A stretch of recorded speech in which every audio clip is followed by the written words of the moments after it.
This episode is brought to you by Indeed. When your computer breaks, you don't wait for it to magically start working again. You fix the problem. So why wait to hire the people your company desperately needs? Use Indeed's sponsored jobs to hire top talent fast. And even better, you only pay for results. There's no need to wait. Speed up your hiring with a $75 sponsored job credit at Indeed.com/podcast. Terms and conditions apply. For us, the main thing is we want to simplify payroll. Why payroll is so complex? Why every time that you talk to someone and you say payroll is not sexy, no one wants to do payroll. People run away, right? And this is what we want to do. We want to simplify payroll. We want to use the technology to reduce this complexity and improve accuracy. Welcome back, folks. This is episode 133. It's about payroll, and we have some amazing guests today. But before we get into it, how you doing? I'm excited for our guests. Looking forward to talking with these wonderful individuals that we have planned to join the show in a few. So how about you, man? I'm good, man. Yeah. Same thing, man. I'm excited. We've been actually trying to get them on for a while now, and just schedules and timing and things like that. I'm super excited. But before we get into the main subject today and have our guests on, what do we have up for some pay news updates? So it's the thing I think that everybody's been talking about. I've been seeing it on all over social media, LinkedIn, especially with some of our associates and people that we our rock connections. with. I've seen Christina Valor post something. I've seen her post something on there and seen a lot of it. And that proposed overtime expansion rule that the Biden administration had put out there, and it was going to be effective January 2025. So a federal judge in Texas blocked it. Judge Sean Jordan of Texas ruled that the Department of Labor exceeded its authority. So he found that the proposed rule improperly prioritized salary levels over job duties, which undermined the core intent of the FLSA. Yep. What else did it do, though? There's another big call out on that. It's reverting to the salary threshold back to the 2019 level. So it's reversing what was already done in July. Yep.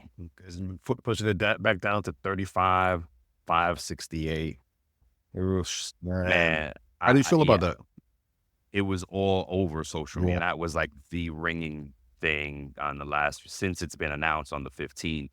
And I think that it's a double-edged sword. It's maybe good for employers to manage their budgets a little better and make better decisions on their own, and give the folks raises on merit and performance, and not just because I have to.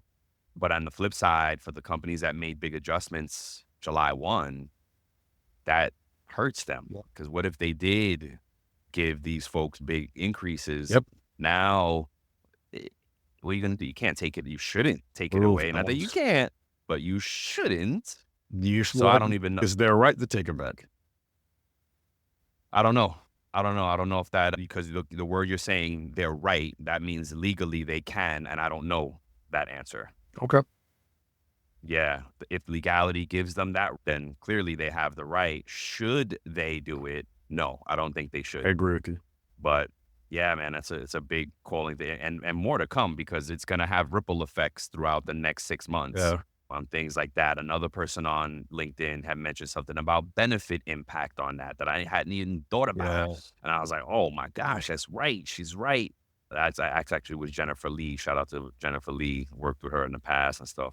But yeah, man, it's just, it's crazy that and that's what happens. And that's why when we teach this stuff, it's always stay on top of the legislation. It's great to have these references and sources from all these websites and companies and things that aggregate the data for you, but you still need to go check the federal websites, go check your state websites, go check your locals to stay on, keep your finger on that pulse yourself. Double check. If you're looking at a encyclopedia of things or a reference of things, make sure you double check it. Yep. Yeah, man. What do you think about it? No, I share your same sentiment. I don't know if a lot of employers made the move in July, because a lot of them were saying, oh, we're just going to wait until the first of the year to do it, because it may not have impacted some businesses, like they may have been like, we're already Oh, it above definitely that, didn't. or whatever. So, Yeah, for sure. Oh, For so sure. It didn't impact every single business. No, not but at all. like for the ones that were impacted already, man, I think they might be in a tough spot. Yep. They might be in a tough spot. Like we already added to the bottom line, and now you're Yep. telling us that we didn't have to add to the bottom line? Oh man, come on. Hey there, I'm Tim Boris, host of the Working Well podcast, where business strategy meets human sustainability. If you're an executive, a leader, or change maker ready to ditch burnout, build thriving teams, and drive real results, this is your next must listen. Tune in on the Work Defined Network or at timboris.com/podcast. Look, We should actually do a show about it because there's a lot of impact. Yeah. There's a lot of considerations. There's a lot of what ifs. Mhm. In the interest of time. Was that yeah, it? that's it. That's all I got. What you All got? right. Yeah, no, it's great. Yeah, that's what I'm saying. 'Cause I'm like thinking about so much more. But anywho, I just wanted to share, and as we read the feeds, we keep our finger on the pulse. And one of the things that we've talked about on this show, I feel like we did a whole episode on job titles for payroll, right? Like how it's no standardization of payroll job titles, especially as it relates to the income matching. You could be a payroll manager and be way high. You could be a payroll director and not make six figures, and you could be a payroll manager and make six figures. And you could be a payroll admin, a payroll clerk, and there's no direct correlation of job title to salary, then there's no direct correlation of job title to actual job duties. Somebody on LinkedIn was kind of like complaining. She's in the market, she's looking, and she was like complaining about, how do you put these titles together how do you justify the duties and this, that, and the third? It's just frustration. And I think it's just something to look out for and something to keep in mind as a payroll professional when you are looking for a job, to not get caught up in the titles, not get caught up in the JDs, not get caught up in any one thing. Figure out what's the most important for you, and then let that drive your navigation and your journey. Yeah, just wanted to point that out. That's good, because I think some people do not take certain jobs because they might feel like it's a step down, even if the pay is a step up. Because I've been a payroll manager in title, but I didn't manage any people. You're like, right, hey, you just manage the payroll, process. I manage the process. Right. Like I've been in that position and then made less money than I was previously making at a, payroll administrator level or with the job title. So I think sometimes we could get caught up in a title, like I said, hey, I'm at this level, stuff like that. It may not necessarily mean anything about your acumen as a payroll pro or anything like that. Exactly. Yeah, exactly. And when they start like blending titles, payroll and this, payroll and that. And it's like, how do you even connect those two things?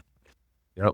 So it's just interesting, man. It's just shout out to payroll folks who are out there grinding it out and in the hunt and in the search and things like that. And that's it, man. Before we get into our guests, let's pay the bills. Yes, sir. Shout out to TimeTrakGO. If you're tired of messy timesheets or complicated time clock software, TimeTrakGO is an intuitive solution that makes managing employee hours simple and efficient. But don't take our word for it. Customers have given TimeTrakGO a 4.7 rating out of 5 stars on Capterra, and they have been awarded badges for best ease of use and best customer support again for 2024. And here are just some of the things that the customers are saying. Great value, best clock in, time clock app on the market, great time clock for the modern office, intuitive and efficient, simple to use and priced right, and above all, customer support is awesome.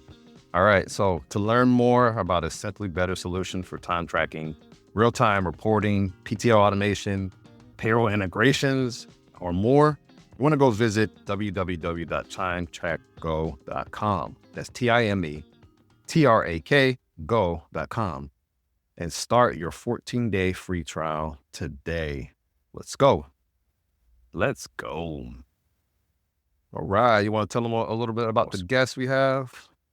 Yes, absolutely. Today's show, we're going to have the founders of Givver.io. That's Givver with 2 V's. We're going to find out why they use 2 V's. Our guest today Elena and Cynthia of Givver.io. Again, they built a payroll engine from scratch. It's something that is to me mind blowing. They like remember when we started it all, we tried to we're gonna build a app, and which we did, and we're still working on. But we were always like, oh, there's no reason to build an engine. There's so many out there. Why would we do that? And blah blah blah. So today we are gonna figure out why these pioneers, these trendsetters, these disruptors have done this and what drives them. Welcome to our guests, Elena and Cynthia. I was going to try to pronounce your names, but I don't want to mess it up. Elena Segura, right? Yes, correct. And Cynthia Aliaga? Aliaga, yeah, that's fine. Aliaga. Yeah, I get so many Aliaga. of those. Yeah, the brilliant. That's Yes. good. Thanks. So I can do the proper pronunciations. I just got to hear it. much. Thanks so Thank much. you so much for joining us. We gave you guys an intro already, and we've been wanting to do this interview so long. It was Norma, by the way, because I remember her face that connected us. I saw her digging around. I said, "Oh, that is her." That connected us initially, and me and Walt were just also call him Walter. Sorry, me and William were very intrigued, like excited about meeting somebody true people who have built a payroll engine. And we were like, what? And again, this journey started for us trying to build an app. And we were like, oh, we would never try to undertake such a job of doing a payroll engine. And so we were like, oh my gosh, we were really blown away and couldn't wait to get you on. So again, thank you for joining us. And as we start off all of our interviews with folks, we love to hear the origin story. Yes. So if you got, tell us how it was, how you got here, how you got into payroll world and building your own engine. Let's do alphabetical. So Cynthia first. I was going to say, Elena is the one that had the Oh. idea. So I think this will be the one. There you going go. ahead. Even better. Yeah, really. Okay, thank you for having us in the podcast. We are very excited to have here. Cynthia and I met at university, so we know each other for so many years. After I moved to the UK, I started to work in payroll, and I quickly became really good at spotting payroll discrepancies and mastering Excel. So you know that every single person that or is in payroll, they are very good at using Excel. I ended up managing a large payroll for a call center, and it was great, but it was very stressful. And I think that experience helped me to realize how manual and disconnecting the payroll system, or on the payroll industry, was. Because I remember there was a lot of data coming from different sources, and then as well that data needed to be inputted in the payroll system. So it was a lot of manual work. Then after, I started to work for Rollbox as the first employee in the UK, and we were building payroll API. So we built a payroll API for the UK, Mexico, Colombia, Germany, Spain market. And we were connecting the payroll API to HR systems like Personio, Bamboo, Factorial. And those HR systems were great, and they are great, but they are great for HR functionalities, right? Mm-hmm. But they have not been designed for managing the complexity of payroll. Then later, 4 years later, Rollbox was acquired by Personio. And if I think about those years, they were great experience, right? If I think I moved from payroll to tech, right? So it was really good for me. And I discovered the potential of the technology. So how the technology could change the payroll industry. So for me, I saw a huge opportunity to simplify the payroll processes and to use the technology to reduce the complexity. So after I left Personio, I stayed in contact with the payroll industry, and that is when Givver started. So Givver started with a vision to simplify payroll, to centralize processes, to centralize data, and to automatize processes. So Cynthia was the right co-founder because we know each other for so many years. And when you are in a big adventure as this one, you need to make sure that you are next to the right partner and with the same mindset and the same values. Awesome. Amazing. Awesome. Yeah, I was link to what Elena said, right? Like we met at uni, but my journey has been slightly different. I would say different fully. So I started in recruitment, working kind of fintech companies that hyperscale at that time, so Revolut checkout. So I was starting in recruitment, but as you're in a startup, you wear many hats. You have to do everything that is happening in there. And that was including sometimes payroll, or it's just like manipulating this data to then pass it on to finance, who was doing payroll in those businesses. And when I guess Elena reached out to me, this has been my experience. You can do payroll, but if you don't have kind of the user interface, you don't have the HR functionality that is collecting that data, then you will never automatize payroll fully, or at least not compliant, like with all the things that you have to have within all the considerations you have to have local, right? Like in a country based on like government rules and taxation and all of that. So when Elena reached out to me, I was like, great, we can do payroll. I think it's exciting, but it has to have as well that kind of HR component, which otherwise you're not going to be different and you're not going to automatize really how things are meant to be evolving in the industry, right? Like how the industry should evolve. Because we were actually researching and realized, like in the US, there has been some real-time payroll happening for a while, but in Europe was not the case when we start researching the market. Now it's more and more. But that's like how this all got started. And I guess that was 2 years ago, and here we are.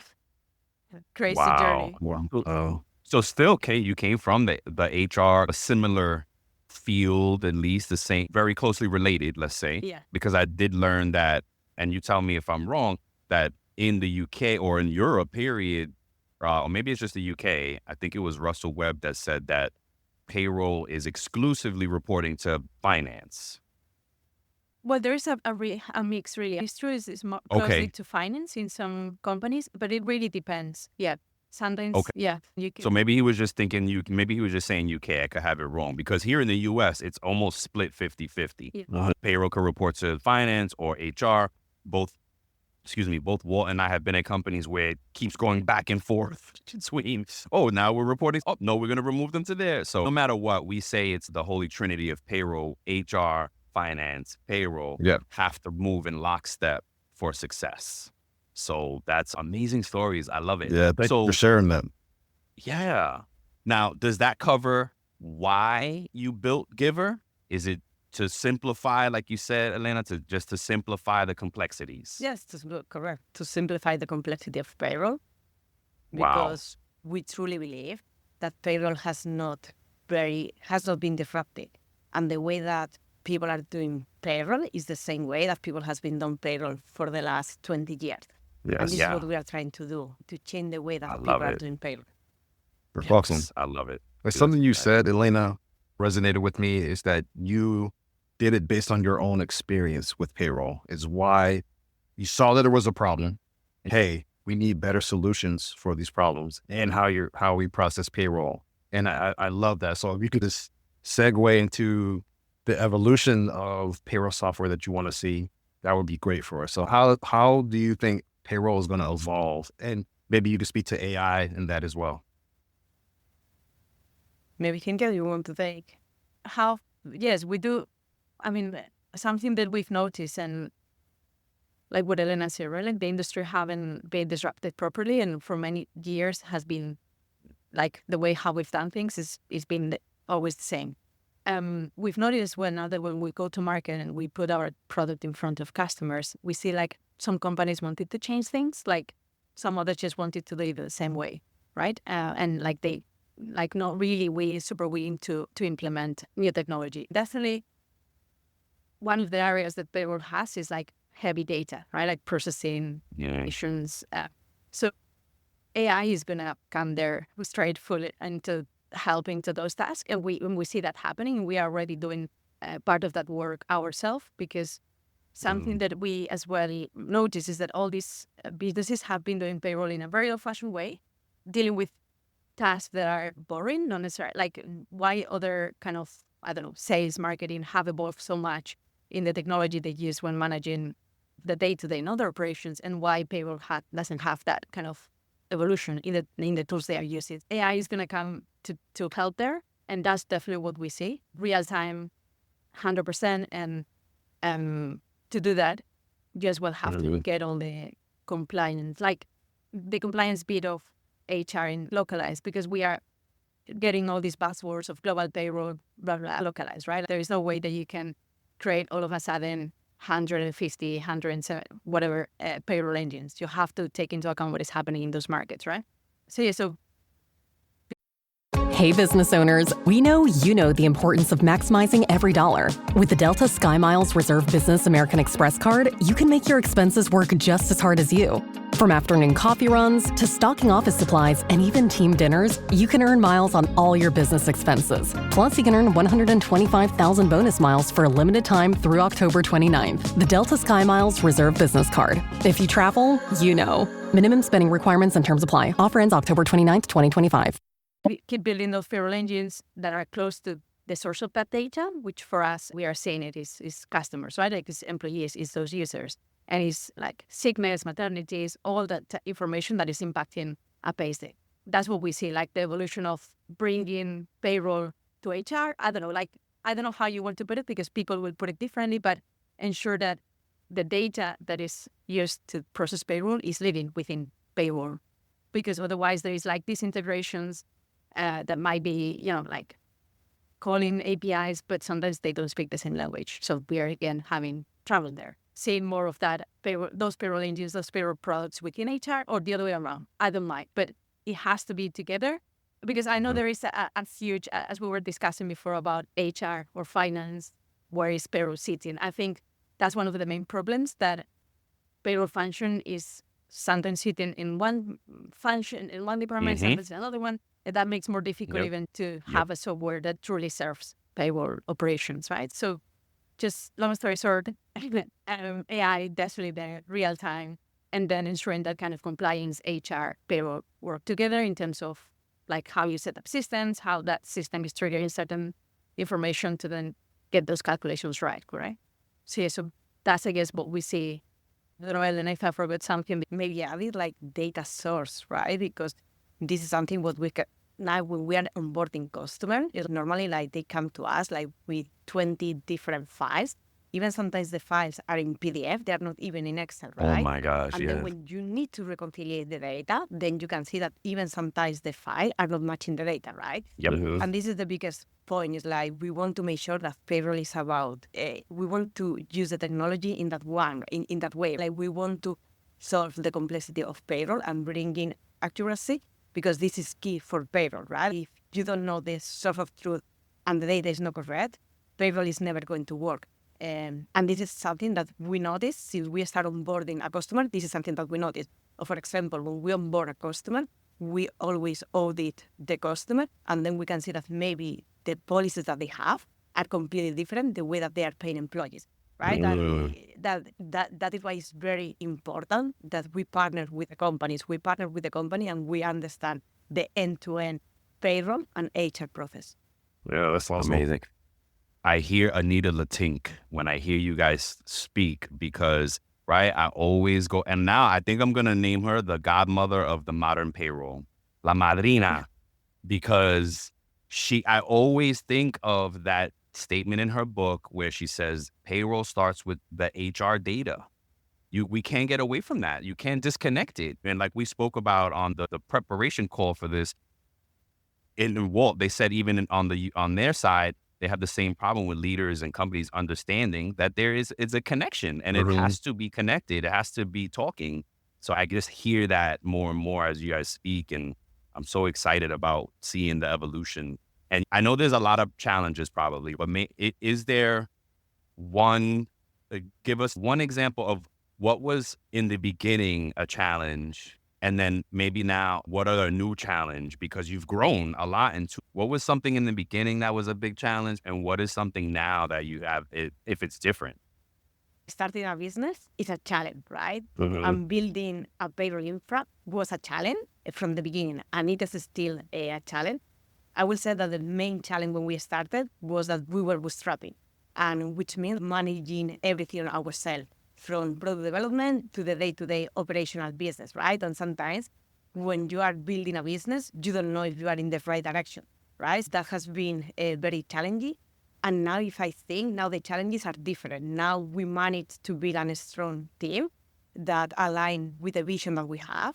And now the technology that we have developed, we can see that has improved. and is more and it has improved and as well as helping us to reduce those manual operation processes that we were doing internally. And then as well, we can see that the payroll infra is able or is supporting us to acquire bigger customer, which is good. I would say that now the challenges are slightly different. It's more like managing customer expectation. And then as well, the market shift, right? Like, for example, we're talking about the AI, right? How we can take advantages of the AI. So I don't know if Cynthia maybe wants to add something else. No, I think on that, one of the, back to what I said earlier, right? Like things has been done in a certain way for so many years that sometimes it's even difficult to go to a client and tell them this is a tool that can do much more for you than what you used to be doing. There is a task as well of educating a bit, like these tools are new and this is where you're going to see it moving forward because it's where the industry is going. Let's be honest, like payroll is taking a huge role now within a lot of like kind of these processes of HR and for finance. So payroll is it's at the center now. So it's educating on that, on those changes that they as well have to see themselves like happening within the organizations. So I think that's the part that it is challenging because again, they are used to the things in a way, and sometimes payroll is quite critical, and it's a lot about trust. And if you trust the process, you might not want to touch it, and you might prefer to leave it in the way that it is.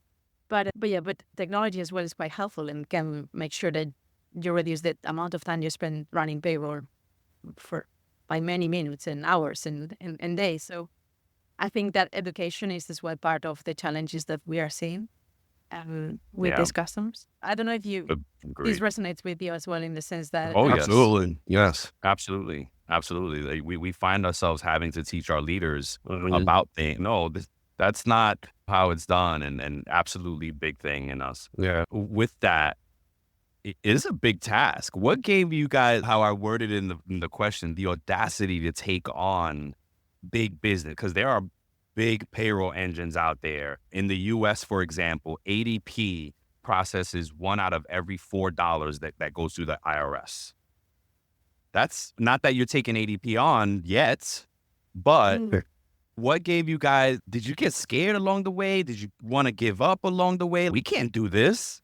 Sometimes you get scared and you say, okay, what are we doing, right? And I have a lot of gray hair around here, right? We can't see it. Don't worry, we can't see it. Okay, that is good, but I can guarantee both of us has a lot of gray hair. Since we started here. Yeah. Since we started. Oh my. Before it was way more better.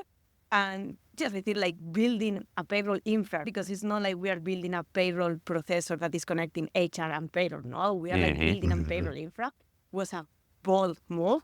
And it was challenging, but we felt that it was worth it to take it.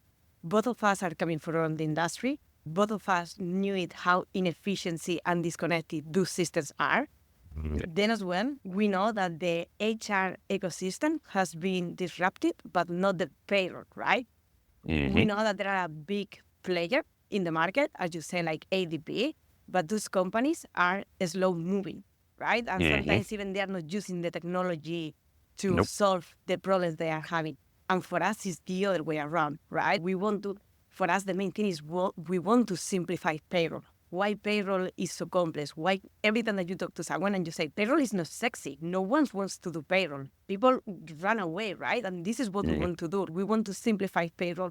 We want to use the technology to reduce this complexity and improve accuracy. Because this is very important. And of course, it was like a boldness decision, right? But we believe that by building a payroll infra, we result in centralizing data, we result as well in automation, key processes, and we want to change the way that payroll has been done until now. Right? This is the main thing. We need to reinvent, and that is why we are here. And we can see that every time that we are onboarding, and keep in mind that we started this with our own money. And every time that we onboard a new customer, and every time that we see that we are solving a problem, that is for us a way to set, or that's a way to validate that we are on the right path, and we are enjoying. Yes. There are very tough moments, but there are very good moments, and you're getting the win. Yeah, that's amazing.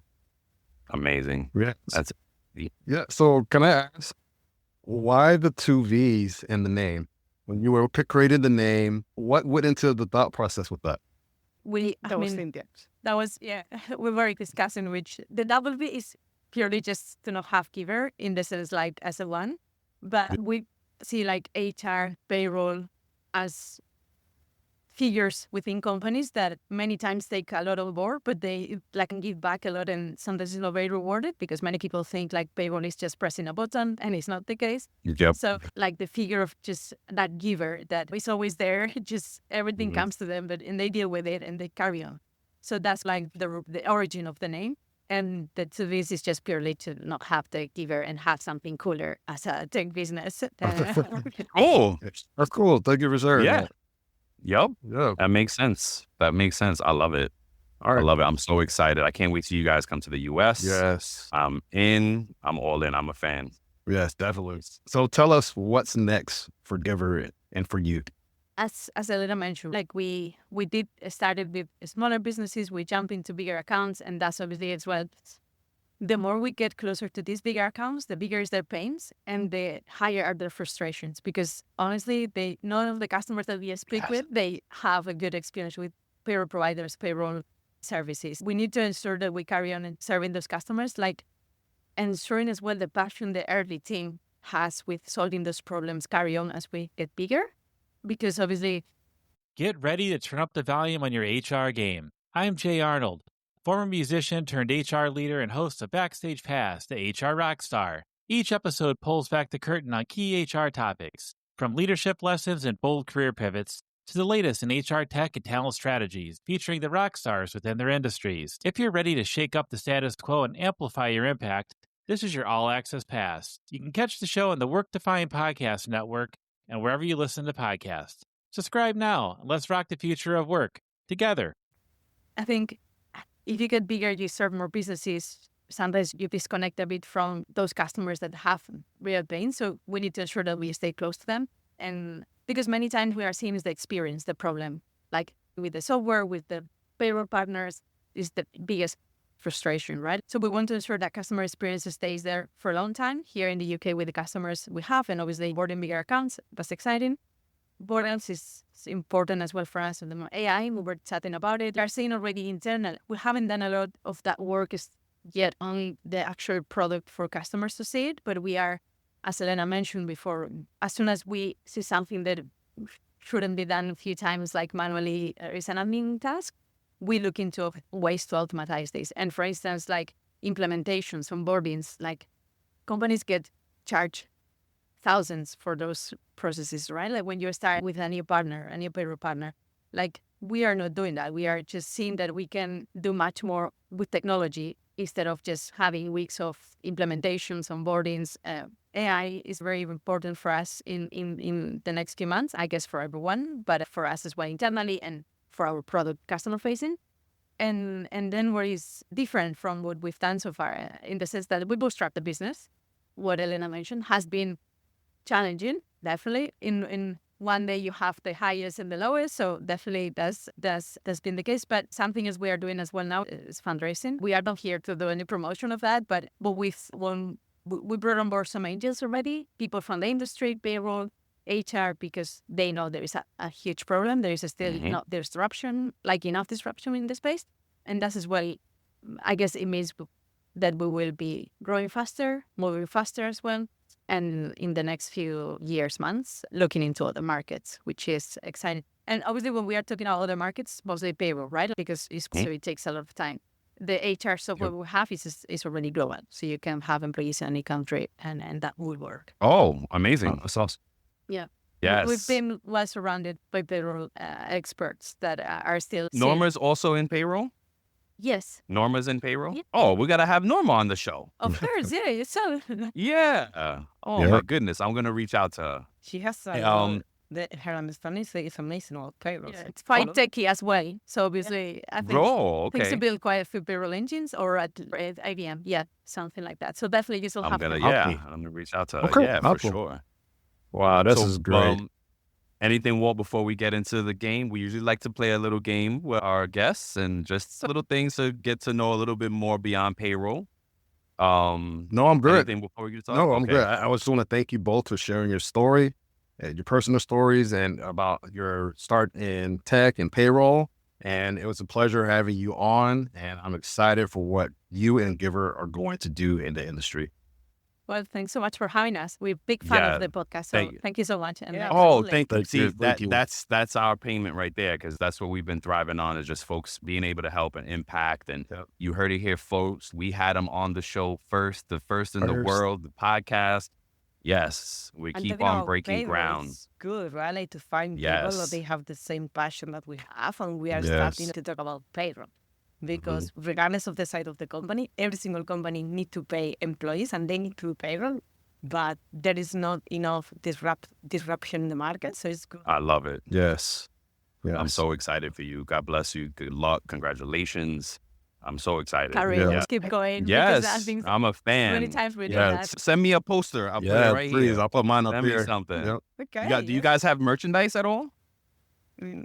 Not much, really, but No, I'm wearing the Givver t-shirt here. There we go. Okay. So we'll get you some of these. Okay. I would awesome. I would love it. We could swap. We'll send you guys some stuff too. Okay. Awesome. Cool. All right. So let's get into this game. We call it This or That. So we're going to ask you a few questions and you both can answer, or you can say one or the other or neither. Neither or both. Yep. Yeah. And then we can just go from there. So Brian, do you want to start off the first four? Yeah, sure. Okay. We gave you this one, right? Spain or London? I let Elena reply because she doesn't live in London anymore. So it's For me, both. I Both, love Spain. I love the UK. UK has been an amazing country for me. And Spain as well, so I cannot choose. Okay. Fair. Cynthia? Yeah, the same. I have this relationship, love-hate with London, so it stays balanced. And then Spain has so much families, friends. It's home, right? Exactly. Yeah. Cool. Google Sheets or Excel? Google Sheet. Oh, wow. Absolutely. Okay. Absolutely. I'll say the same. But Sheets? just, Okay. I mean, don't get so, I'm less of a payroll person. I'm still a payroll person, but I feel, so I Google Sheets for me is, I know like most of you are mostly Excel, right? You both probably are. That's why I'm so surprised. I've been getting more into Sheets lately, and now they have some new tools that I really love because they were given templates, like they're getting the AI in there a little bit. So that has really changed it for me. I've been moving more toward Google Sheets now because of it. Yes, the user interface is great, and it's very easy to use, right? Yes. I used to use Excel, but then I moved to Google.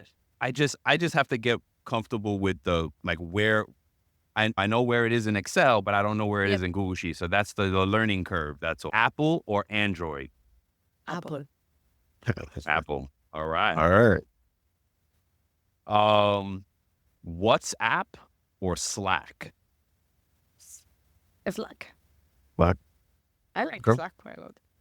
Really? Okay. Well, Cynthia's undecided. Yeah, I think WhatsApp. Yeah. What's that? WhatsApp? Okay. Yep. Because I hear it's bigger outside of the U.S. That was one of the things that drove the question. Walt, you finish it off for us? Yeah, I have 3 more questions for you. Oh, you have many questions. Cryptocurrency or fiat? Fiat. Okay.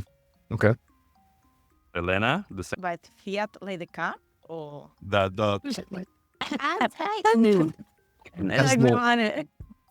euros, like fiat currency. Fiat is currency. Yeah, it's a bank. Like no money. Currency. Yeah.